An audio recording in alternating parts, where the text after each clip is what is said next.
तोंडाला चव नसेल ना, तर हा पदार्थ तुम्ही नक्कीच करून खाल्ला पाहिजे. तर त्यासाठी करायचं काय, तर 100 ग्रॅम हिरवी मिरची घेतलेली आहे. ही कमी तिखटवाली मिरची आहे. ती स्वच्छ धुवून यामध्ये तुकड्यांमध्ये बारीक करून घ्यायची आणि लोखंडी तव्यामध्ये व्यवस्थित टाकून भाजून घ्यायची आहे. त्यामध्ये थोडंसं तेल टाकायचं, लसणाच्या 10 ते 12 पाकळ्या घालायच्या आहेत. त्यानंतर थोडेसे जिरे टाकायचे आणि त्यावरती थोडीशी कोथिंबीर घालायची. चवीपुरतं मीठ घालायचं आहे आणि हळद घालायची चिमूटभर आणि व्यवस्थित असं मिक्स करून घ्यायचं.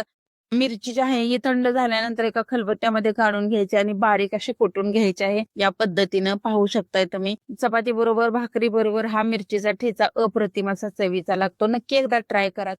तसेच आपल्याकडे ड्रायफ्रूटचे लाडू, डिंक लाडू, मेथी लाडू, बेसन लाडू, रवा लाडू, हिरव्या मुगाचे लाडू हे सर्व लाडूचे प्रकार मिळतात.